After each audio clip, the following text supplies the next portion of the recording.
yeah, as we mentioned, we're going to be talking about some of these different environments that technologists experience, from startup to enterprise, and oftentimes, it's not by choice, right? So when we think about acquisitions as an example, right? When you sign up for a startup environment, you're signing up for a smaller, smaller org, and maybe a little bit more of this nimble type of environment. But of course, like the fate of many startups, is going to be some sort of an exit. So like I mentioned, an acquisition is common. Damien, you went through something not too long ago. I'd love to maybe start, with your story for some context, to maybe just walk us through a little bit more about your most recent startup experience, and then what these last couple of environments have looked like for you and how they've differed. Mm-hmm. Absolutely. So I guess the first caveat to just put out there is, everybody's experience of this process is going to be totally different. And so, I mean, both for my current employer and the startup that kind of got absorbed into my current employer, I can only speak for my own experience of doing this stuff. But yeah, it's kind of the background of our story was we were started as an IoT focused startup working on analyzing temporal graph data just to execute machine learning algorithms on IoT data, which is like a big thing nowadays. In the course of the time that I was at the startup, we were called Signal Frame. We grew from a team of 7 or 8 people all the way up to about 28 or 29. And then on our way towards an exit, we scaled all the way back down to about 8 or 9 people. And then we went through the acquisition process, and then we're immediately put into a group at PwC Digital, which is, I want to say, like 15,000 people on the order of. So a very large just organizational change in the time that I've been there, for sure. And I think it's interesting, like when you talk about acquisitions, there's a few different reasons why a company gets acquired by another company. Whether it's because of the people, the technology, sometimes it's because the acquiring company it's a competitor and they just want them off the market. So it's sort of like, we're going to acquire you and then shelve you and stuff like that. So I'm sure that also has a much bigger impact on what people's experiences are. I've experienced a couple different acquisitions. For you, it seems like PwC was coming, or for you guys, what was the motivator? Was it what you guys were building, the people? I'm just a little curious. Yeah, exactly. So when our acquisition happened, it was based around, there were kind of 2 halves to it. There was the IP, which was the technology that we had worked on and continue to work on now, and then the personnel as well, because they recognized that kind of the team that built this technology, there are some novel aspects to it, and it was worth the investment on their part to say, that's the way that I like to think about it is they were saying this is how, the true valuation of what we're acquiring includes, the skill set of team members A through E or whatever. Right. And I think that was a really good motivator. I don't know that it would have worked out as well as it had if it had only been based around the IP or something like that. Right. I think that's an important part, right? That's like the ideal situation, right? They're coming because they want you, they want the people, they want the IP, they want the technology. Yeah. Yeah. Were they building their own product at the same time, their own similar thing, or was that? This is just no, they didn't have anything exactly comparable. And that's one of the challenges that we face, was just like finding the right fit. I mean, whenever you're working on any technology that's like significantly different than what's already being used, it's always a challenge to kind of connect the ideation funnel, from product folks and sales folks, especially in an organization that's quite large. And they have there's a lot of mechanism around what they're used to building with, whether it's technology or just like conceptually what type of products they're looking to create. So that definitely has been a challenge, is figuring out like where our special tech fits into the larger picture at PwC. Right? How do you just get the SKU on the on the list? Yeah. Honestly, that's like half the battle is just being able to explain things properly and just help people understand. That's a big challenge. Yeah, and then Nick, I'm going to jump to you in just a second, but on another piece to that story, Damien. So one of the things that I think of too is like, at Signal Frame, right, when you were interviewing folks to join the tech team, you probably had your own, process and, a different kind of culture that maybe you're looking for to make sure that they kind of mesh with this small, intimate environment. Mm-hmm. Going to PwC, one, did they, did they tell you like, look, we're still going to support growth of the team, like hiring, like we're still going to allocate resources for you all to scale out or build. And then did they let you kind of maintain some of your own processes from like how you did interviews, or were they kind of like coming in and saying like, no, now they're going to talk to this VP of technology over in this department here too? Or I'm just kind of curious on how that transition was. That's a great question. It's definitely a little bit different now, although thankfully, like our team, the way that our core team has been able to bring people on board at the very last step when we're able to select from between a few candidates, we've been given all of the kind of space we need to sort of do things exactly the way that we did when we were independent. I think the main difference is that the larger pool of people, it's not just coming from all over the place. It's not coming from recruiting websites and direct contacts, friends of friends. Like the talent pool is very different because they'll have a group of people that's quite a bit smaller than we might have had applying as an independent company.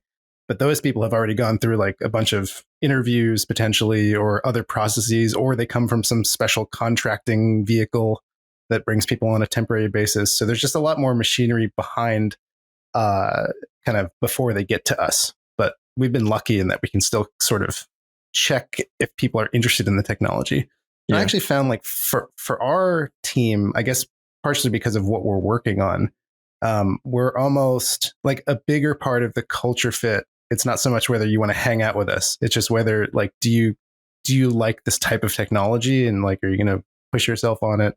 And I think sort of being forced to be virtual has made, I noticed that when new people are coming in, it's sort of, it's less, there's less of the thing that happened in the office where you sit down with someone and you just get like a vibe. That doesn't happen so much anymore. So I think that's been pretty different for us too.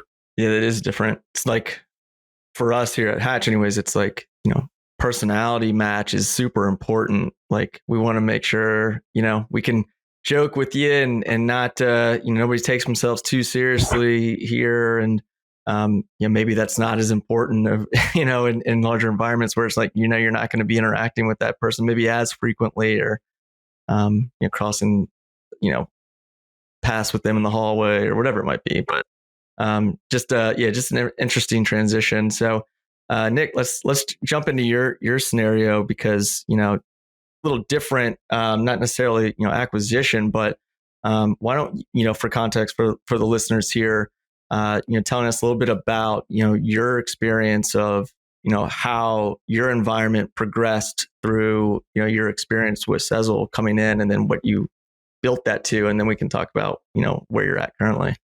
Yeah, I think the Sezzle experience was pretty unique for me.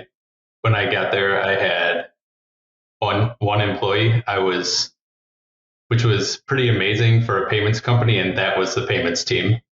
So we started out under a lot of pressure, but by the time I left, which was just about 3 years, that was I had 25 people on that team, 4 different teams, and definitely had built teams that specialized in the things that they were doing. Like in payments, you have issuing and acquiring and international payments and stuff, and all the accounting. So it was a really fun process to be able to build that team, and I was in a nice environment where like that was really on me how I wanted to hire people. I really had the final say of like who was gonna be on the team or not, and it was a lot nicer once I had more people and some managers, and then they could really go through the process and kind of see their autonomy in building their teams out how they wanted as well. That was really fun. So I enjoyed that process. It was my favorite part, but definitely going through, whereas like Damien had this, all of a sudden one day he's in a huge company. We went through this slow build of like, oh, now we have, 400 or 500 people as an org internationally. Like, how do we operate? That was, that was trying at times. Definitely, I think, especially for people that had been there from early days. Later on when you're hiring people and you're at that like 400 person mark, people don't expect to have a whole lot of communication with every single person around them anymore. So the expectations changed over time, and sometimes it was definitely easier, I think, for incoming folks once we got that far. So you were the first kind of engineer hired? No. When I got there, I think I was about employee 70. There was one person there on the engineering team that was like fully dedicated to payments.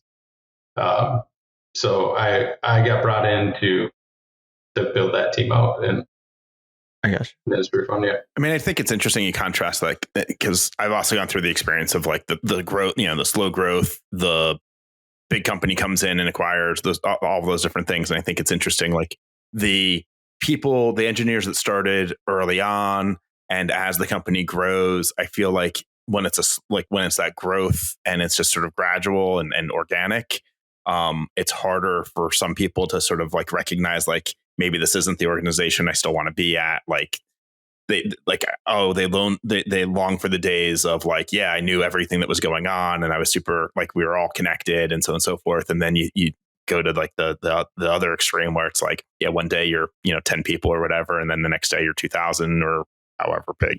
Yeah. And I think it's harder for my perspective or my experience. In that second case, it's the acquiring company that doesn't like fully recognize that like these people that you just grabbed, like they come from a small company, they have certain expectations, and like maybe they don't really want to work at this big company where like all of these where it feels very heavy and process and blah blah blah. And you sort of, I don't know if either one of you have like thoughts on that, but like that to me is like when it comes to like the engineering mindset, and like that's where there's some struggles, is like whether you're the engineer and you go through this growth, or you come in one day and like everything's changed. I don't know. I've gone through that too, where like one of the first companies I worked at, we were acquired by, in this sort of complicated deal with Rite Aid. And it was fairly obvious from the beginning that the idea was the opposite of what I think that Damien experienced, where it's like, okay, we're going to keep you together and we like you as a group of people. It was sort of like, we need your technology. We'll keep a handful of you out of necessity. But the rest of it is like, I mean, literally going through things where their teams are saying, oh, well, we're going to rewrite that and we want to do it in Perl. It's like, well, it already works in this. Like it is running, some sort of crazy things. So that was, needless to say, not a great experience. So, yeah, I'm curious, Damien, like with your experience, like what did they have expectations on you guys in terms of like how that would go? Like, did they think that like, oh, everybody's gonna be super excited about working at this giant company now, or did they sort of recognize that like this is actually going to be a pretty big cultural shift for some of the people that are actually at the company that's being acquired? Yeah, I think they did right by us by kind of recognizing that it was going to be a very big change, just because the nature of like PwC is a very big organization, but it's also structured a little differently. Like I've worked at some large companies in the past. I worked at a place called Cvent, which is like a big event management software company. But that was a very, like, I would say traditionally structured company. Like I imagine they modeled their organization a little bit after the big tech companies like Facebook or Microsoft or whatever. But PwC is one of the big four consulting companies. And so their entire model of like what their business culture is, including for software engineers, is just super different than anywhere I've worked at elsewhere. And I imagine people who work at other consulting firms may have had similar experience, because every every big consulting firm is diving really deep into tech as they have to. So they understood that they understood that it was going to be a pretty big shock for us. And I think that it's gone very smoothly. Like the things we sort of lose, at least in my experience, from going from the startup into the big organization, one of the big things is just like a control over time. Like it was easy to not appreciate that when we were an independent, tiny team, like our schedules were just tied up together because we were all in the same place, working on the same tasks at the same sort of rhythm. But then when you jump into a bigger organization, there's just literally more people to work with. And so you have to manage people's schedules, and that bleeds into like project deliverables and all kinds of stuff. So I noticed like kind of the pace of our workflow definitely changed. And I think they did their best bringing us in, but it's just always going to be a challenge because that's like where it like really hits home is in the work that you're doing. Just like Nick mentioned, like they have only developers who work in technology XYZ, like .NET or something like that. They're like, oh, can we rewrite this thing in .NET? And we're like, no, we really don't want to do that. and that sort of thing. At least they're not. At least they're not still trying to push Perl on you. That would be. Yeah, that's true. Although I don't know. Have you worked with any large C# code bases? I might prefer Perl, honestly. I'm kind of curious on if this is even brought up in in the interview of maybe with Signal Frame as an example, or Nick with your experiences at Sezzle, is like how much transparency is communicated about the growth plan of getting to an exit event. I feel like that's a sensitive subject, right? Obviously, it's an unknown, but tends to be some sort of a plan that probably the founder has in their mindset, and there's probably a roadmap that's somewhat aligned with this progression. To what extent have either of you all ever brought that up in the interview process of like what is it, what is my expectation here within that 5-year plan? That's always a question that I kind of laugh at. 'Cause, like as a founder, I'm like, can't tell you the 1-year plan, sometimes here. And, but if it's, impacting your role, and like I said, like you sign up for a certain stage and knowing that you want to get to a certain stage, I guess how much of that is like broached on an interview process, or is that something that the founder, like, pulls you in and like, hey, just a heads up, we might be doing this thing in a year that we're having these conversations around. How much transparency was brought forth to you all in the scenarios of how fast you're planning to grow? So I can speak to Signal Frame. So we were lucky in that I remember when speaking to the founders, going through the interview process myself, they were just very transparent about the fact that they would always give us. And not just during the interview process, but also like through the course of our employment, they would always give us the maximum timetable or runway or whatever you want to call it that they could reasonably back. And I think that was a really honest way to do things, where they would say like, hey, we have an 18-month plan, but honestly, we don't know what direction certain things are going to go in that time frame. So you can set your expectations accordingly. And I really appreciated that, and I think that helped motivate a lot of our core engineering team sticking around for a long time, which just made our software better. Mm-hmm.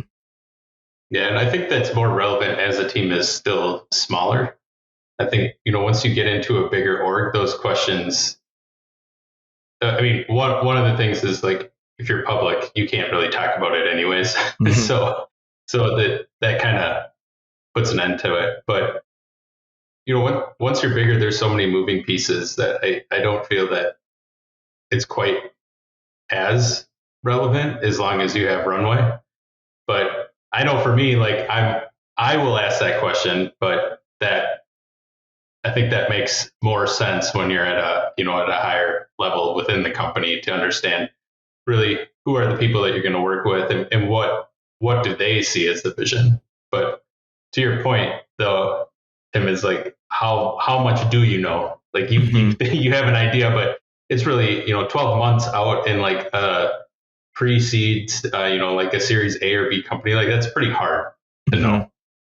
But I mean, I think to the earlier point about transparency, I think when I asked that question, right, even when I was really early in my career, I remember my mentor giving me that advice of like, ask that, like, find out what their exit strategy is, like, what are they planning on doing, like, and the answer, the specific answer, isn't as important as the way in which it's delivered, if you will. Like, if they don't really know, if they don't really have a plan, are they saying like, hey, man, this is what I know. I know like the next 6 months, this is what we're going to try and accomplish. And then 6 months after that, this is what we're going to do. And like, maybe that leads down path A and maybe that leads down path B. Like our doors are open, like blah, blah, blah. Like it's really about that level of transparency or how, and sort of how they react to that question more than the actual specific answer, if you will.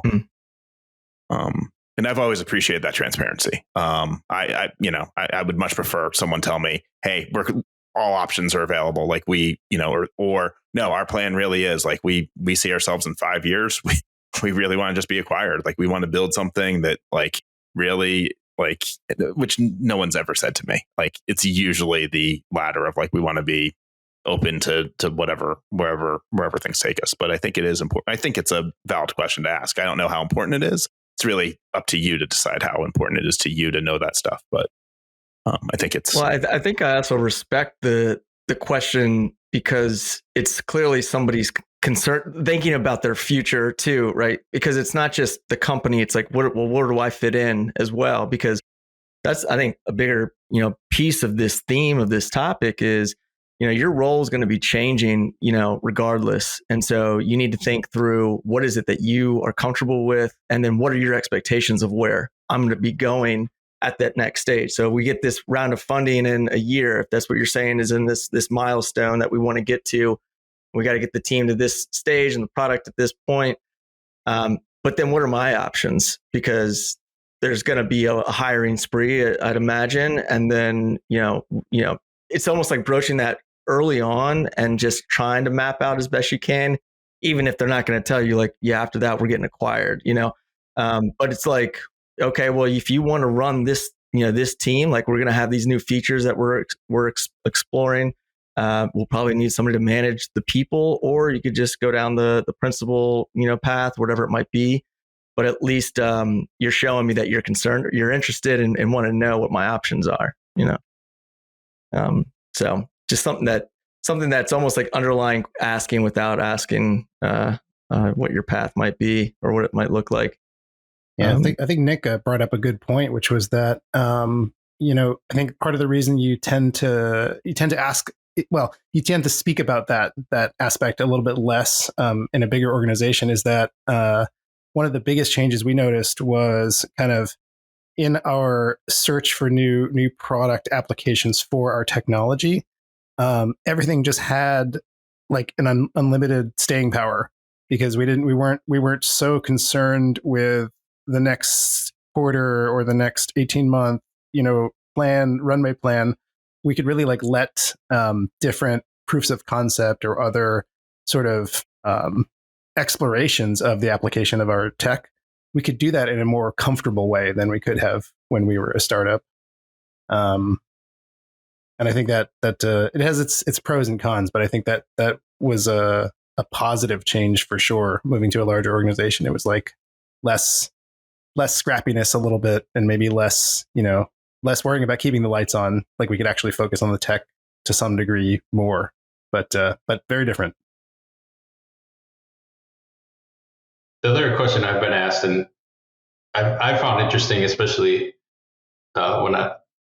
in the last few years, is really being asked what the career ladder is very early on, and that definitely happened more at Sezzle, where we were a bigger org. Further through the my time there, where like at an early stage startup, people aren't really asking you what the career ladder looks like, and what are your fixed review processes and things like that early on.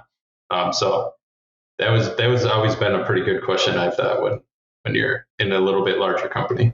think it can also be a differentiator if you're one of the smaller companies, to have a little bit of that, and to be able to speak to that, because I think that is something that speaks to certain people, and I think having that, being able to answer that can help a startup sort of differentiate a little bit from some of the other startups where it's like, hey man, like we don't know, like whatever, like we just need somebody to ship some code, like just come on. I actually was asked this last week, so now it's on my agenda to build the ladder. So there you go. Yeah, it's something that we hear quite a bit on the podcast. Actually, is these the different styles of roles, and people are really dissecting them a lot more, right? So like we've got an episode centered around like what is this role of principal or staff engineer. Because it's something where, it's a super senior role, but then, it's almost like I'm not taking the CTO's seat next and I don't want to manage people. Where do I go from here? And trying to understand, how it is that you're baking in like that next step for folks. Even though maybe it looks like that's like one of the top you can get to. Yeah. I know that's something that we're trying to dissect here is like, we can't really go beyond that right now because we're not at that size. So I can't really tell you like this is going to be a people management slot or not.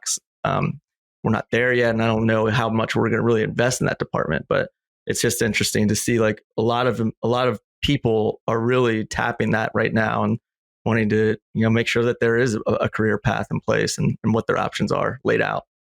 Yeah. I think it's also interesting how many, like a lot of the people that I talk to that are more junior or earlier in their career thinking a very linear sort of progression. When I know from my experience, I'm sure you guys would agree that like it's anything but linear. Like I zigzagged up that mountain, like, and there were a lot of switchbacks. There was a lot of going back down, and so sure, you guys have similar experiences and have to sort of educate people as well.